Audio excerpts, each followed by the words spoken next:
Lean in for a second as I talk to you. Now, what we ain't gonna do is turn every uncomfortable feeling into a red flag. I know I see y'all online. Everything that's uncomfortable is not a red flag. Y'all be seeing that little boy rolling around with them flags and be like, green flag, red flag. He's got a little bit more discernment than some of the people in the comment section. But what we're not gonna do is call every person that disappoints us toxic. What we're not gonna do is call every hard conversation unsafe. And what we're not gonna do is call every moment of uncertainty a sign from God.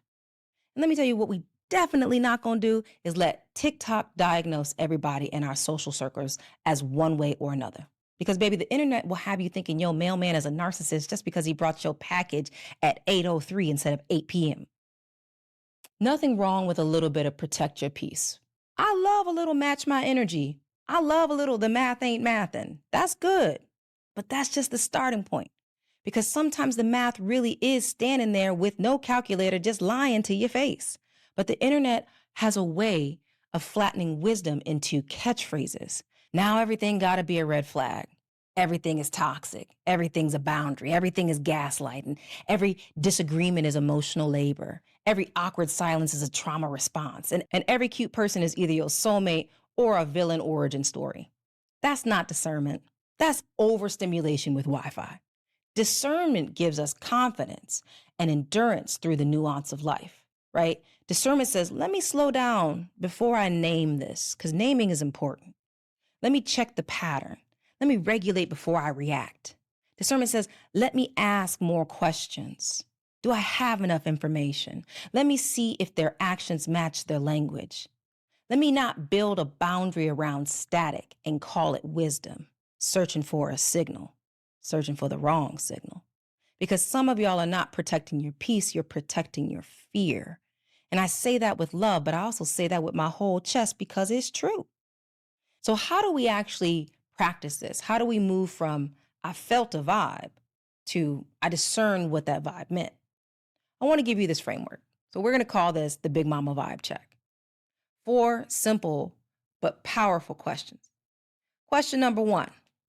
What am I listening for? We've already gone over this, so you know this, right? Before you interpret the vibe, identify your values. What matters in this moment? Safety, honesty, peace, respect, alignment, love, opportunity, integrity, joy, right? Reciprocity. Because if you don't know what you are listening for, everything starts sounding important and you get all fucked up and confused. Start making decisions and prioritizing things equally when they don't need to be. And Big Mama would say, baby, you can't tune the radio if you don't know the station. And I would say, you better figure out what station is the one you're trying to listen for. Question number 2. What am I actually picking up? Now, here's where we name the data, not the story, the data. Tone, timing, silence. Was there pressure, urgency, warmth, avoidance, consistency, inconsistency, body language, eye contact, follow through?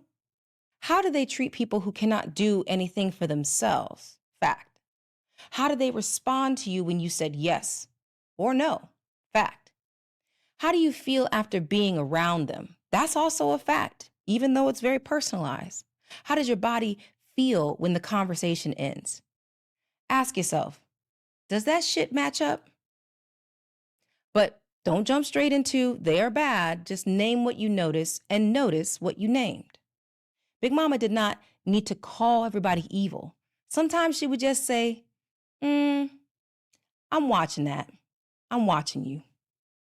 Question number 3. What else could this signal mean? This is where we create space between us and what's happening, right? Because one signal can have multiple meanings. Silence could mean guilt. It could mean grief, right? It could mean avoidance. It could mean processing. Silence could be peace. Silence could be somebody's phone died. Urgency could mean manipulation, but it could also mean excitement. It could mean a real deadline is approaching. Urgency could mean that they are trying to rush past your discernment. They don't want you to think too fast, so let's just hurry this along. So what could this mean? That's the question that keeps you from turning every vibe into an automatic verdict. Get some sense about yourself first. And question number 4, what does wisdom require next? This is the most important question out of the four.